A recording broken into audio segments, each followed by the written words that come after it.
afternoon, everybody. I think it's Friday. It's Friday, right? Okay. Good point. Good point. Okay, a couple of things at the top before we get into questions. Somebody wants to take that? Okay. I want to interrupt your call.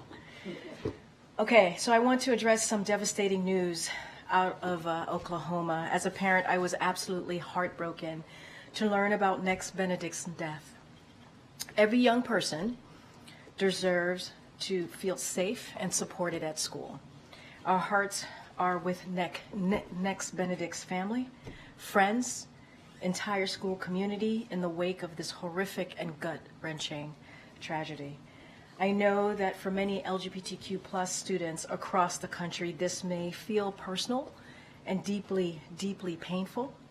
There's always someone you can talk to if you're going through a hard time and need support.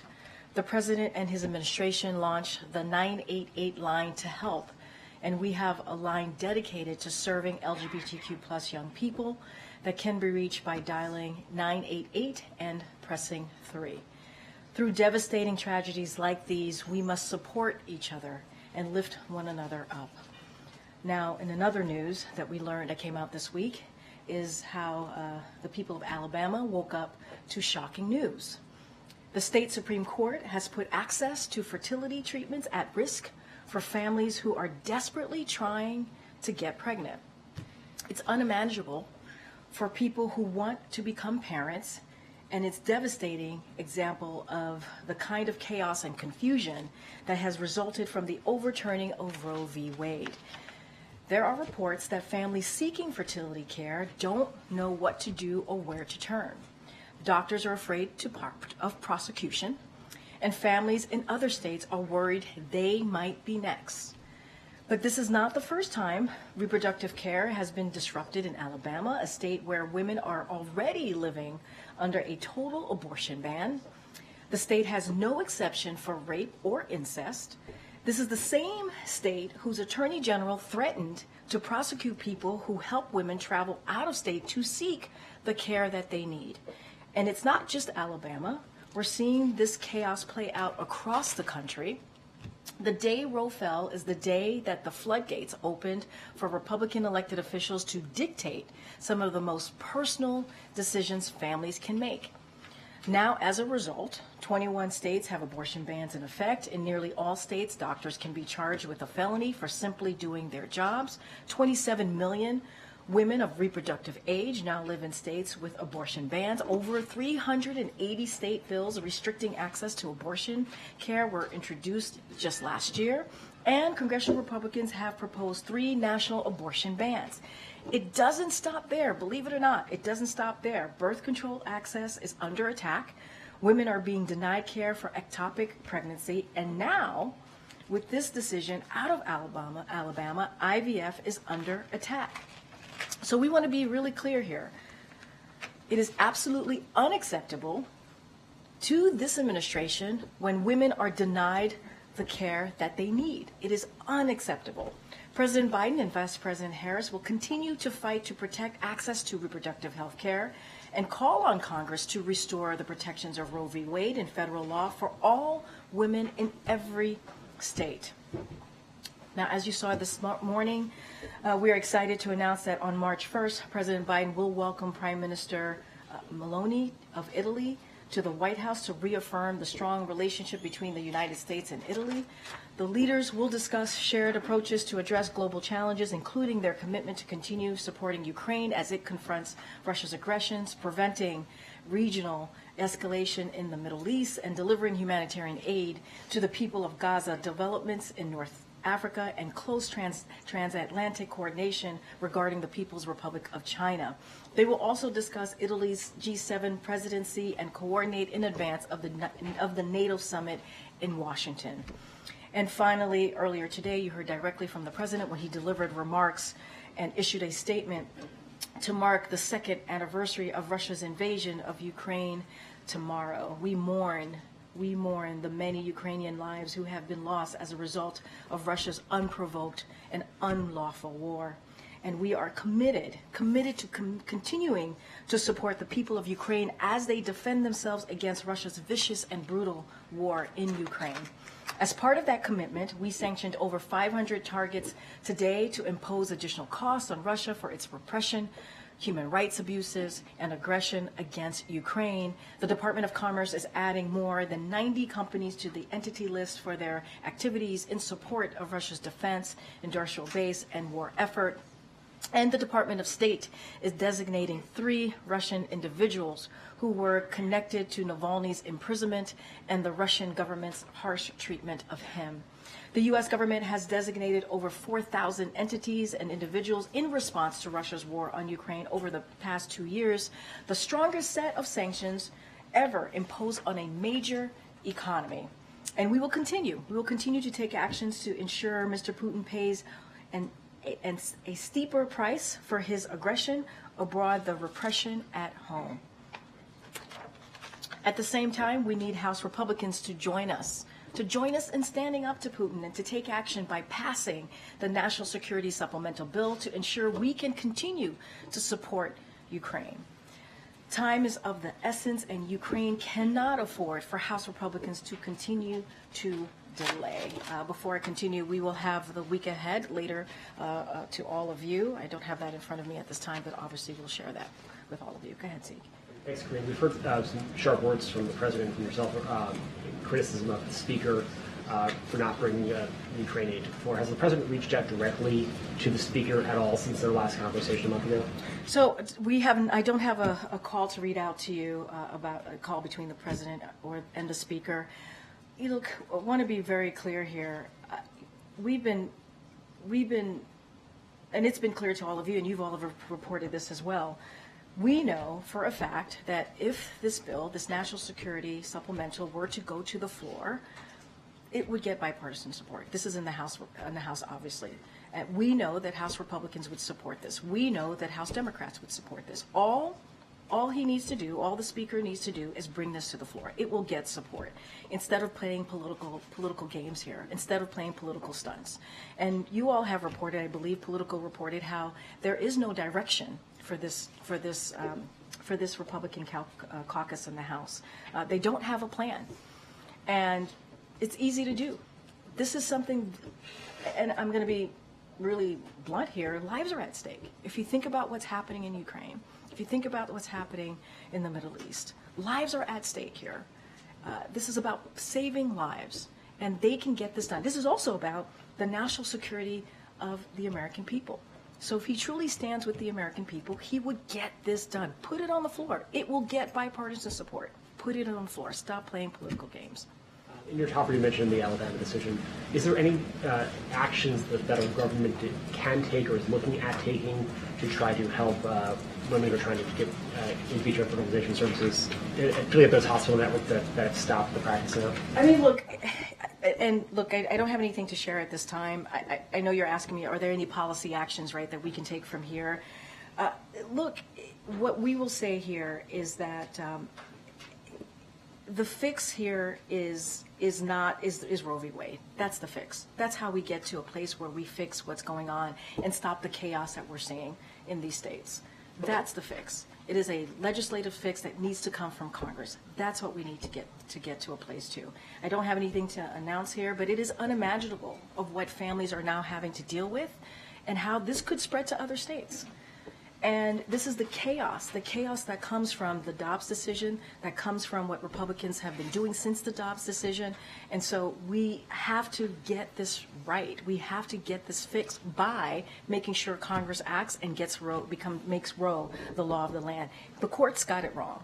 The courts got it wrong in this. And then last for me, last month the President said that he did not have any additional executive authority to act on with regards to the border. He met with governors this morning where he apparently told them that he was looking and talked to his lawyers and seemed frustrated with his lawyers as he's trying to devise some executive actions. There's been some reporting on that in the last couple of days as well.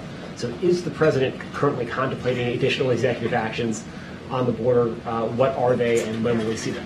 So look, we don't have any actions to announce today, no decisions, and this is something that I've actually spoken to the President about. No decisions have been made on this. Here's what we know, and here's the bottom line. There is no executive action that the president can take, no matter how aggressive it could be, can deliver the significant policy reforms and additional resources that Congress could have provided that Republicans rejected, right? There's nothing, no actions that he could take that would have been, that would be as tough, as fair as this bipartisan legislation that came out of the Senate, obviously, that we worked on for months. And that's what would have actually dealt with this, what was happening at the border, dealt with the immigration situation. And this is what Republicans rejected. And so, look, I don't have any decisions to make at this time.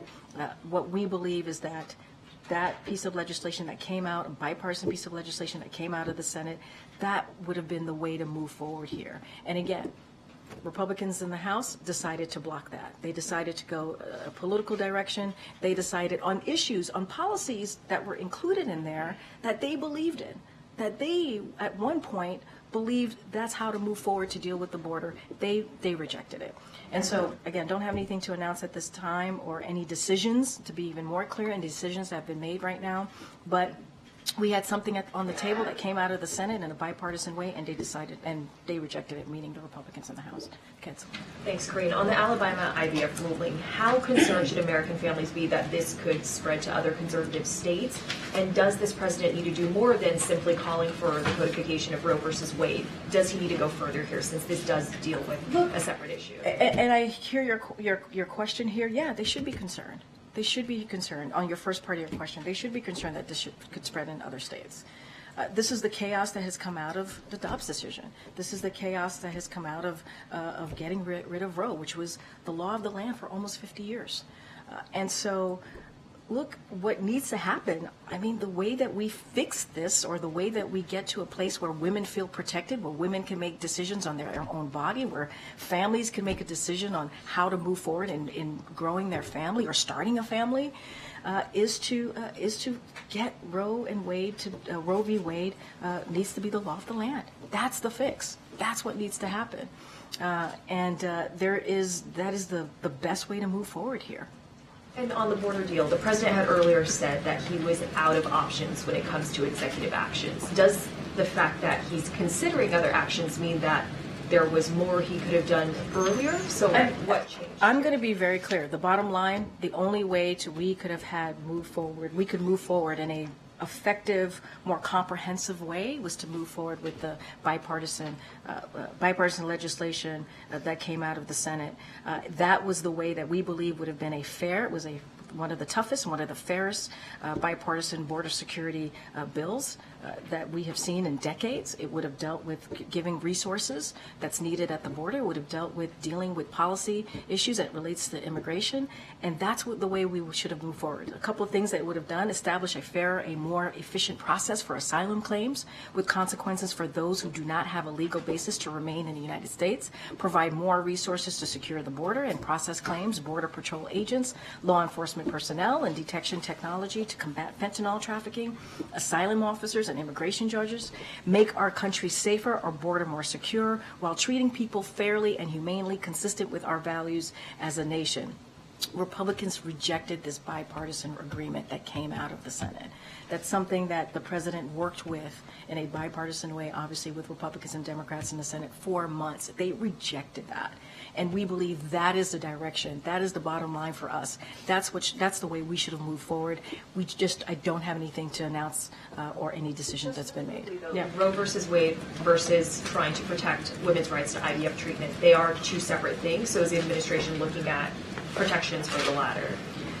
Look, don't have anything to share on any policy changes or any policy updates for all of you, but we have to understand how this started. This started because of what happened with Roe, the Dobbs decision to overturn Roe, something that was Roe was constitutional for almost 50 years, and that got overturned. And the moment that got overturned, that day, Republicans started to work and take action. I just mentioned 380 pieces of legislation to go against what difficult decisions that women need to make about their bodies, about their family, about how they're going to move forward, about the care that they need. 380 pieces of legislation across the country. That's what is happening. That's what's happening right now.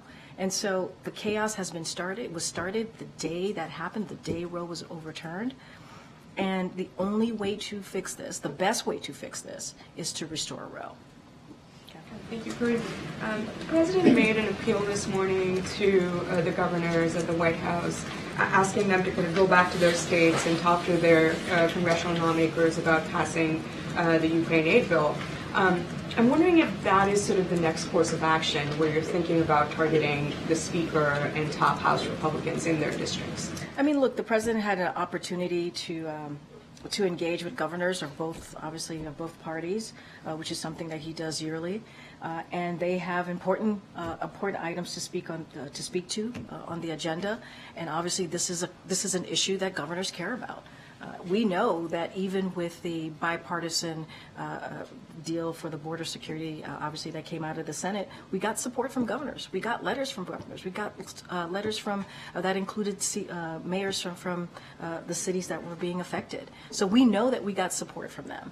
And so one way, obviously, to get the Speaker to do his job and put it on the floor and actually take it up is for governors to speak up as well. And I believe that they have. Obviously, the letter was a key part of that. And so, look, there are many items on the agenda to discuss. This is something that's important when you think about immigration, when you think about what's happening at the border and how it's affecting these states, these governors. So, yeah, I think it's important for one way the president to show leadership is to also say, and governors to show leadership, is to be very clear what this means to them, to their constituents back at home. Are you planning to follow up with them in the next week if they have had those conversations? Well, we've been in regular touch with governors. Obviously, there was $1 billion that we were able to secure to help governors deal with the migrant situation, the migrant issue over the past several months. So we've been in constant communication with governors, with mayors, and so those conversations continue. What you were able to see is the president leaning in and showing how important it is to move with the bipartisan deal as it relates to the border, obviously border security, and also obviously the national security supplemental. Since we are speaking about the two-year anniversary tomorrow of Ukraine being attacked by Russia. So all of these things are important. We're talking about our national security, the importance of our national security for the American people, and we're also talking about our border and what we need to do to make sure that we deal with the border challenges. I have a quick one on the meeting that he had in California with the Navalny's family. We did see the readout that you put out. The president has spoken a little bit on it. But what specific assurances did he offer Yulia? Because the sanctions package was already in the works, right, to mark the anniversary of the 2-year war. What did he tell the Navalny family that he can do to protect them? I mean, did he advise her not to go back to Russia? I'm going to be really careful and not speak to a private conversation that the president had. That is something that we don't do here. I'm not going to go beyond the readout. But yes, was the sanction package in motion before Navalny's death? Yes, as you know, tomorrow will be a 2-year anniversary. But we added to the package, obviously added additional sanctions once we learned about Navalny's death. So both are true. In this case, both can be true and are true. And so I just am not going to go beyond a conversation, a private conversation.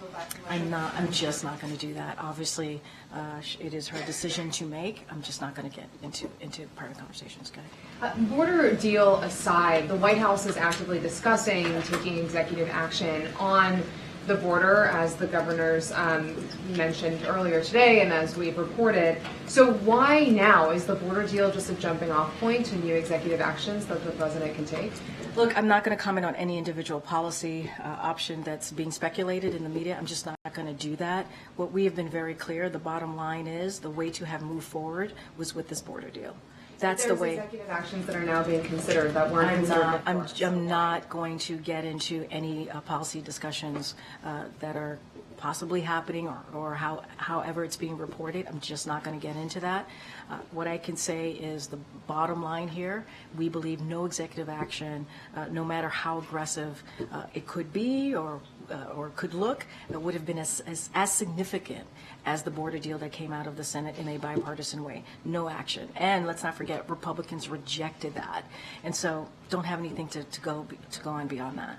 On Alabama, what's your message to the clinics in Alabama that have proactively paused IVF treatments? Are they making the right call? Look, I can't speak to the decisions that the clinics are making. That is for them. They are, there's safety concerns, there's legal concerns that they have to weigh and decide on. What we can speak to is the chaos that has been created because of the overturning of Roe, and we see this, and it is devastating. It is devastating. It is dangerous to women. And so what we're going to do is continue to speak out against that and make it very clear that the court decision that was made was wrong. And yeah, you know what? This could spread. This could go beyond Alabama. And that is a scary thought for many families across the country, certainly many women across the country. Last question. You mentioned there's no readout with the president and the House Speaker. One of the messages in the G7 call, according to John Kerry, will be that the president will do everything he can to get Congress to pass that funding. Has there been any reach out from the White House to try to get a call or a meeting in the books, since he is the person between that funding and the White House? I get the question, but let's not forget, for the past several months, NSC and other parts of, obviously, the president's administration have had regular conversation.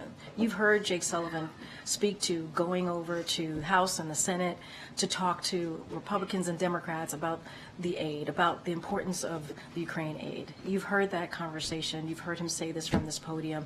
And we also know that there is bipartisan support. We saw it coming out of the Senate, and there is bipartisan support in the House. What the pressure here needs to be on the Speaker. The Speaker needs to do his job and actually take this up, if he were to put it to the floor, it would have bipartisan support.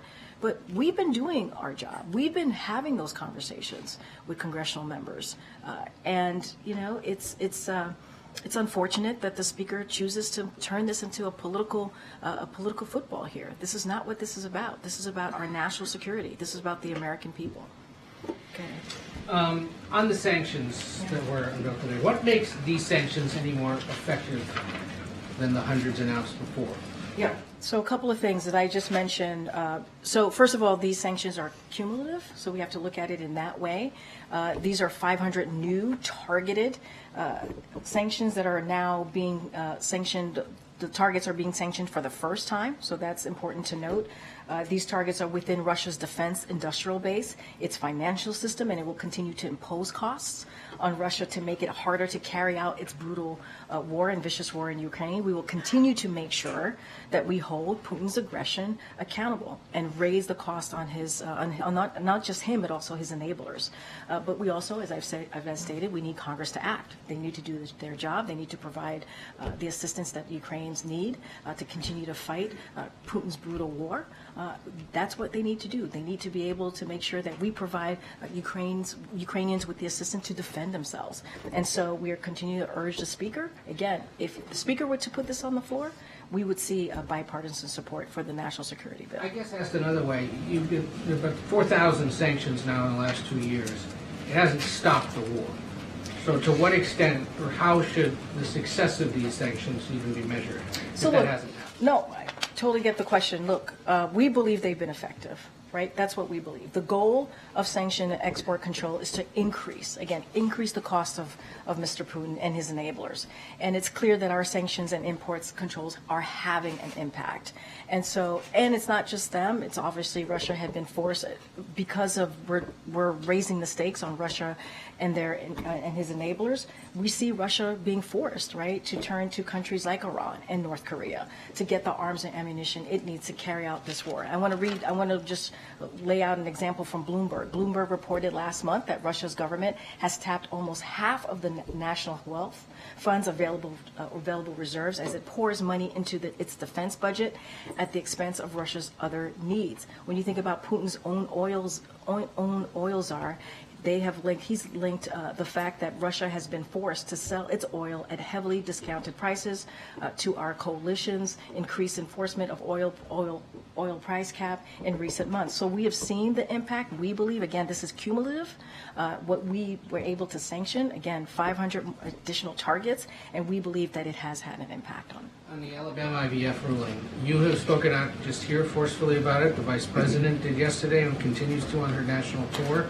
President tweeted about it and issued a written statement. Yeah. When might we see him more publicly speak out about this issue? We keep hearing, at least we keep hearing from voters and Democrats who say, where is he on this? Why isn't he talking about an issue of such urgent concern? Presidential focus, time, statement in public instead of on paper is very different than sending you out here or tweeting about it or sending the Vice President on the road. And look, Ed, I think the president has spoken about what the attack on reproductive rights, what the attack on women being able to make choices on behalf of their own health care and getting the health care that they need, the actions that he has taken, whether it's executive actions and what obviously his agencies have been able to do, DOJ, HHS.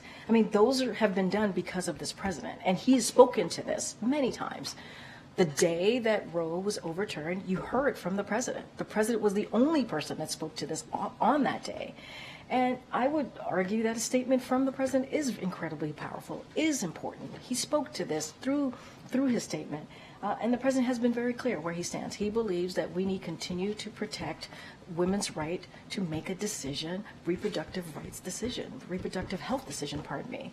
And that's where we're going to continue to be. That's where he's going to continue to be. And we've been very clear about that. We've asked about this before.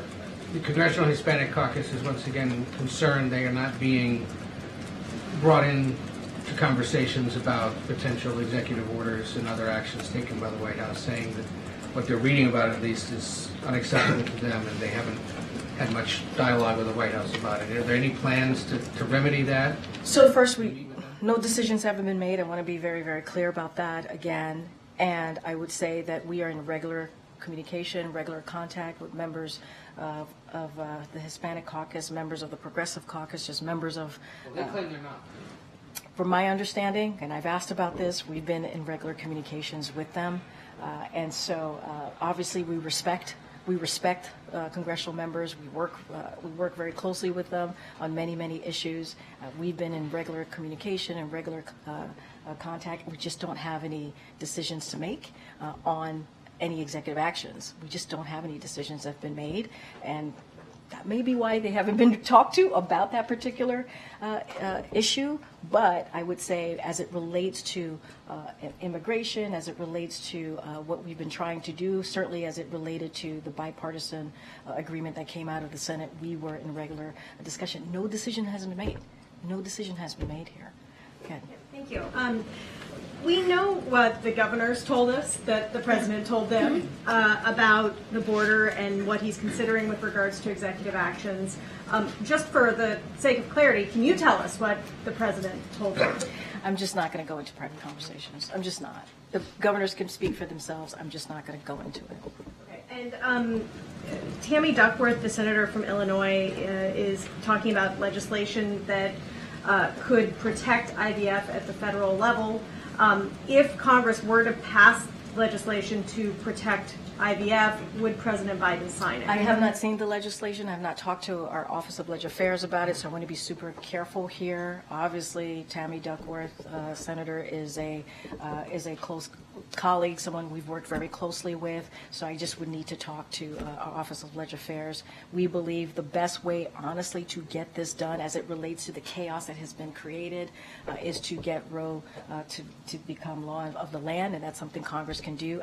I want to be careful. I just don't want to speak to that particular legislation. And are you actively trying to get additional funding for the Border Patrol or some of the other funds to help deal with the border situation added to the CR or whatever vehicle might have to move to avoid a government shutdown? So, look, we're always having active conversations on what else we can do to deal with the challenges at the border, obviously. Don't have anything specific to lay out on any additional funding. Obviously, there was additional funding that we requested in that border security supplemental. Obviously, there would have been additional funding if the House Republicans would have moved forward with that bipartisan agreement that came out of the Senate, and Republicans didn't reject it outright. Obviously, that would have been helpful to what's happening, the challenges at the border. I just don't have anything to share on the specifics. Go ahead, Richard. Some more on the border, Karine, but the northern one, it's not as dramatic as in the south, but there are different and more reports on migrants crossing the border to come to the U.S. Is the administration worried? Is it in contact with the Canadian government to try to stop the flow? So look, we are in constant communication with our Canadian counterparts, obviously on a range of issues, including migrants attempting to cross the border. Don't have any new announcements to make, but we are constantly having those conversations with our counterparts in Canada. I just don't have anything for you at this time. How worried is the administration that it's happening more and more? I mean, look, I'm not going to put a gauge on this, on how worried we are, but we do have constant communication with our counterparts on a range of issues, including the one that you just laid out to me. And on the sanctions, the Canadian government today, in parallel, announced its own package of sanctions against Russians and Russian entities. How was the coordination happening, the planning of all this? I mean, obviously, I just laid out that we are in constant communication with our Canadian counterparts on a range of issues. Obviously, Canada has been a strong partner with us, along with 50 or 49 other countries, obviously, NATO, including NATO alliance as well, and what the president has been able to do to bring a strong front as it relates to helping Ukraine beat back with Russia's aggression. I don't have any specific conversations to lay out on how that potential coordination worked, but we are in constant communication with our Canadian counterparts. Thank you, Karine. On the consideration of these new executive orders for the border, what changed between the time President Biden said, "We are a nation who says if you want to flee and you're freeing oppression, you should come," and now? I don't understand. What do you mean? Your question, I don't get. As a How candidate, it's President connected Biden to was the- telling people to come to the border. So what has changed since then? I don't have the context of this quote that you're giving me, but what I will say is this.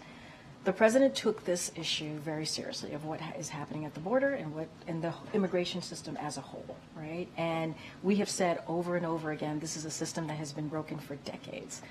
Under the last administration, as you know, which was a Republican administration, and other administrations before that. And he took this so seriously that the first piece of legislation that he put forth on day one was on immigration reform. That is what counts, and that is what matters. And for the past several months, we worked with Republican senators and also Democrats in the Senate to try to come up with a fair and tough piece of legislation that would deal with border security. That was, let's not forget, endorsed by the Border Union Patrol. And that's how seriously the president has taken it. We've done this for months, and House Republicans have gotten in the way. The Speaker has gotten in the way. And so we want to deal with this issue. This is an issue that majority of Americans care about. House Republicans, the Speaker got in the way. The question really is for the Speaker. What changed? Speaker Johnson, what's changed? Something else President Biden has promised is a more humane border policy than Trump. So why would he even be considering now a border policy that is more similar to Trump? What border policy are you Well, talking about? Axios is reporting that the legal authority Biden is considering using powered Trump's Muslim ban and similar sweeping restrictions at the border. I'm not going to get into or comment on individual policy option that's being speculated right now. As I said before, no decisions have been made. We want to make sure, the president has been very clear, he wants to make sure that our country is safer, and we need more border security, obviously, to secure our border. We've been very clear about that, and we want to do it while treating people fairly and humanely. And that is consistent with our values. But look, Republicans continue to get in the way. Speaker Johnson has gotten in the way of this. And so a lot of these questions are for him. We did our job. The Senate did their job in a bipartisan way. There are provisions in that policies that are in that legislation that Republicans agreed with at some point, not very long ago, just last year, that they agreed with, and now they're rejecting it. Okay. Karine, with regards to the sanctions on Russia, you mentioned that previous sanctions, you said, had been effective, in part because Russia was forced to go to other countries like Iran and North Korea to get resources. Still, though, the war is not over. How can you make the argument that those sanctions have been effective if they're still getting those resources from those other countries, wherever they're getting it from? I mean, we believe, and I just laid this out moments ago, that we have seen an impact. I talked about Bloomberg. I talked about what Putin's own oil czar has had to do. I mean, this is what we have been able to impose on Russia has been pretty significant. Has been pretty significant when you think about another major economy, the most that we've ever been able to do on any major economy. And as I've stated, this is cumulative, right? This is a continuation, and we believe, as has been reported, that we have seen some impact here. We're going to continue to use every tools in our tool belt. Obviously, we're going to developing new tools to make it harder and costlier for Russia to fuel its war machine. That's what we're going to do. And at the same time, we need Congress to do their jobs. We need House Republicans. We need the Speaker to put on the floor a national security supplemental plan that we believe and we know will get bipartisan support. We've heard from Republicans in the House. We've heard from, obviously, Democrats in the House. That's what we need the House to do. And on the border, I know you said you couldn't or wouldn't get into specific executive actions being considered or not considered, but bottom line, as a policy, does the administration believe that asylum laws need to be strengthened? I'm going to be. I know. The reason I asked that is that the bipartisan bill, and you said the president would sign it. Yeah, he would Strengthen asylum laws. So I just want to be sure the administration does believe that asylum laws need to be strengthened.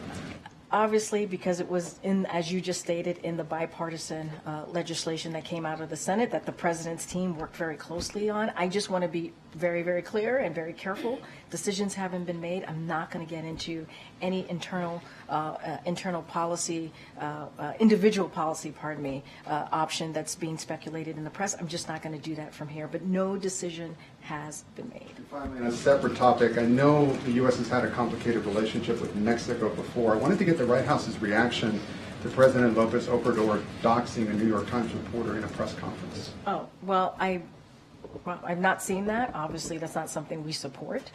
We believe in the freedom of the press, obviously, which is why we do this on almost on a daily basis. It is important for the press to be able to report on issues that matter to the American people freely, in a way that obviously you all feel secure and safe, and in a way that you're not being doxied or attacked. That is something that we will obviously reject. Thanks, Karine.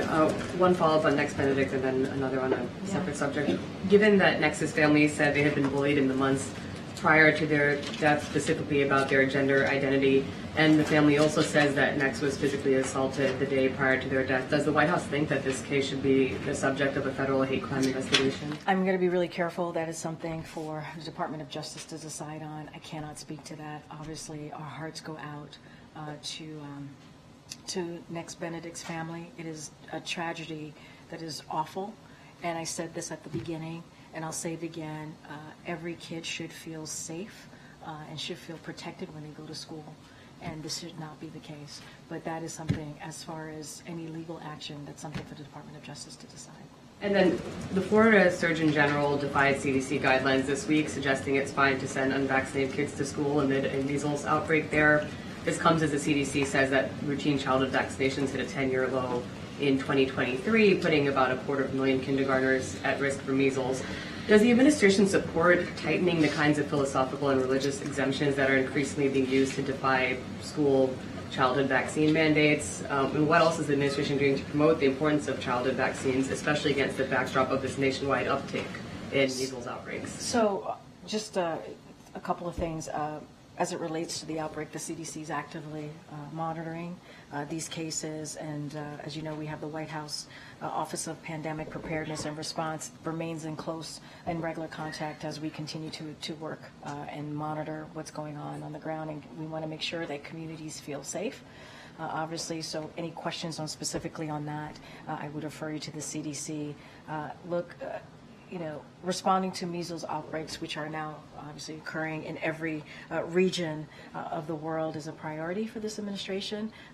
Measles, as you know, is highly contagious, contagious infection, but it is easily prevented with routine childhood vaccines. We are providing technical support for example, to the World Health Organization and UNICEF, and we're donating as well, make sure that there's a vaccine alliance which has provided millions of measles and other vaccine doses to low and low middle income countries. So we are monitoring this. It is important that obviously we do everything we can to mitigate this situation, but CDC is actively aware, obviously actively monitoring these cases that we're seeing across the country. Thank you, Karine. So in addition to the sanctions, is the President supportive of, confiscating frozen Russian assets and using it for Ukraine's reconstruction? So a couple of things, because this is a little bit complicated, and I want to take a step back for the folks who are clearly watching the briefing. I understand that you all understand this, but in 2022, we worked together with our allies and partners to quickly immobilize almost $300 billion of Russia's sovereign assets that they had held internationally when they launched their brutal invasion of Ukraine. That joint action to cut off Russia's access to a significant amount of funds has made it much riskier for Russia to fund its war against the Ukrainian people and boost their defense spending while also managing their economy. So now we're going to continue to be in active conversation with our allies and partners, including the G7, as well as members of Congress, on additional steps to seize Russia's aggression in Ukraine and to ensure Russia pays for the damage it has caused. I don't have any new announcement to make, but it is a bit complicated because, as I said, we're talking about international it's been held internationally, so it is a little bit more complicated. Are there other countries who are planning to, take that action? I would refer you to other countries. I can't speak for other countries here, but I just wanted to make sure we laid out. It is complicated. It is not as simple as it may seem, but certainly don't have any new announcements to make at this time. Get Karen. Thanks. What's the view from the White House right now about how conversations are going about government funding and spending bills next week ahead of next week's significant deadlines? I mean, look, and we've been here before, and we've always been very clear. House Republicans have a job to do. Their basic duty is to keep the government open. They need to not play politics here. They need to get this done. We've been very clear about that, and it is their job. If you think about it, and I've talked about this before, House Republicans, 2/3 of House Republicans voted for the deal last year, and just early this year, they reaffirmed that deal. So what's the problem? What's the problem here? They need to get this done. They need to get this done. There are important programs that the American people need, and so they need to move forward and make sure we keep the government open. I feel like I've asked you this before deadlines, but are you anticipating another short-term funding bill, another CR, and is the president okay with that this time around too? So look, I'm not going to get into legislative negotiations from here, but look, we got to be really clear that these are programs that are critical, that are important to the American people, and it needs to get done. It needs to get done. So I'm not going to get into negotiations from here. House Republicans need to do their jobs here.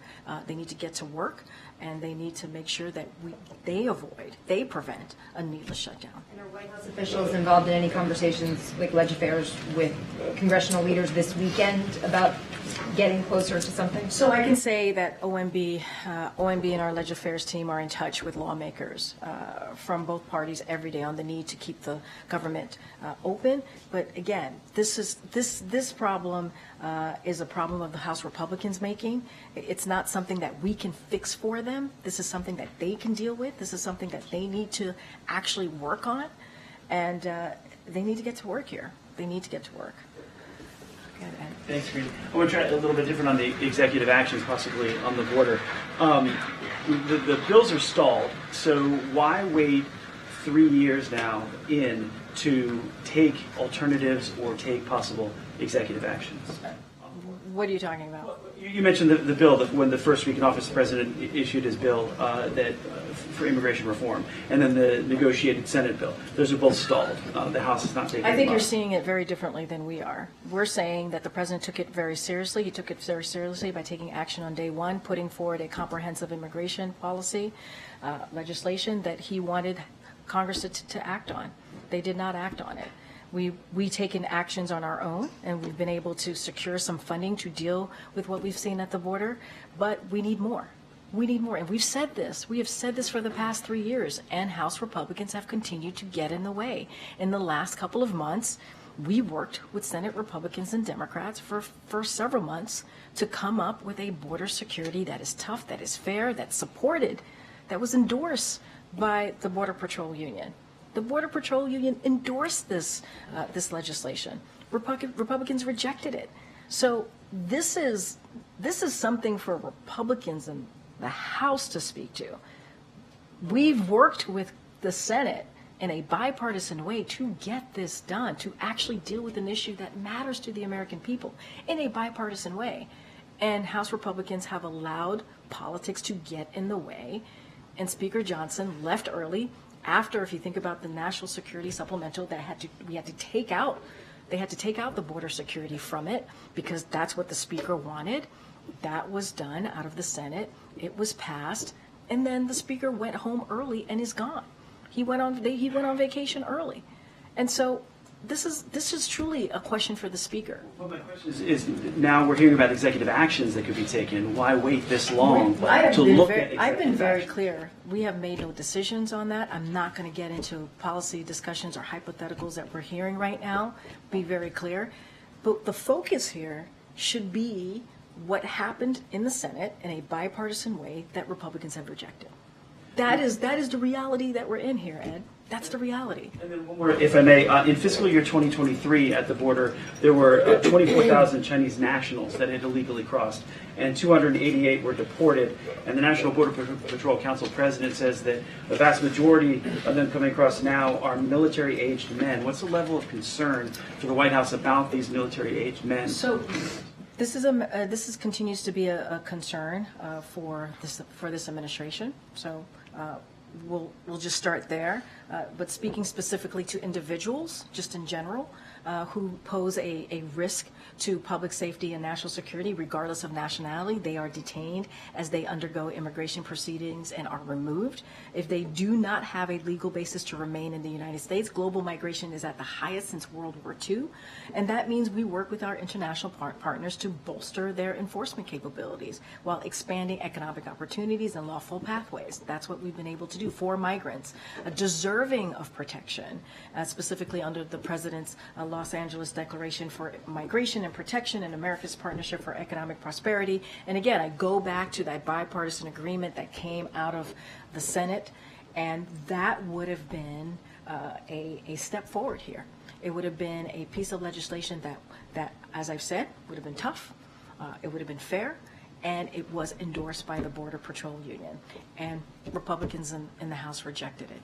Yeah, Karen. Ms. Karine, a group of progressive lawmakers led by Congresswoman Barbara Lee and 200 organizations sent a letter to the president this week urging him to take executive action, including executive orders, to advance a range of bills that have been introduced by Democrats that have been stalled in Congress, including H.R. 40, which the president said he supports, to create a reparations commission, the John R. Lewis Voting Rights Act, as well as resolutions to protect Black history and create a ban books weeks in light of these bans that we've been seeing in states like Florida. Has the White House received this letter, and does the president believe that his racial justice agenda has been effective, and does he think that he can do more through executive action? So let me just say that a lot of, and yes, we have received a letter, and a lot of the items in the letter that has been the issues that have been outlined is some of the causes that the president has championed over the past 3 years. The president has taken, as you know, historic actions as it relates to voting rights here, strengthening voting rights on the federal level. He's taken action to raise wages. Let's not forget the actions that he's taken, because he's taken the actions on on building an economy from the bottom up, middle out. We have seen, as it relates to unemployment for the black community, when he walked in, it was at 9%. Now it's at 5%. Always more work to be done, but that matters.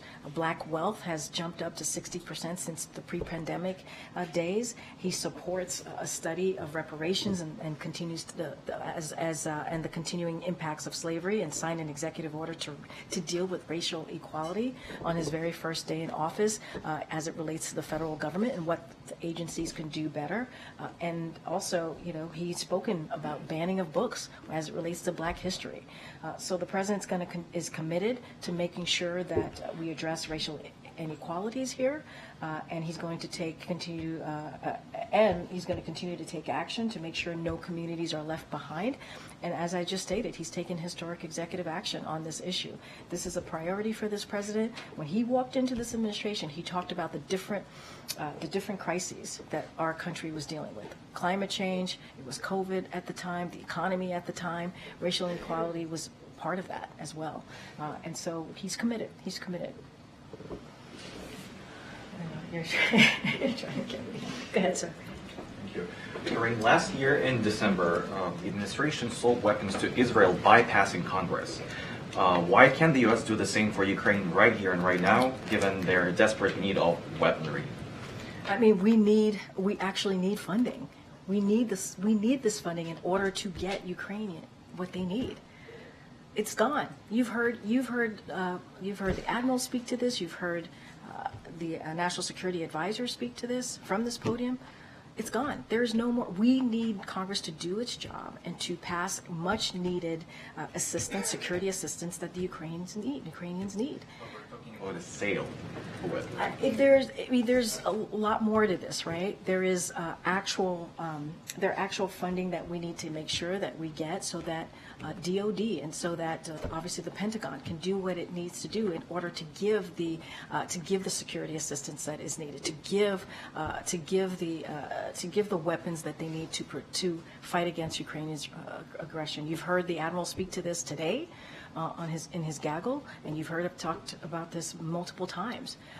There is an assistance that we have to provide to them. That we just don't have it now.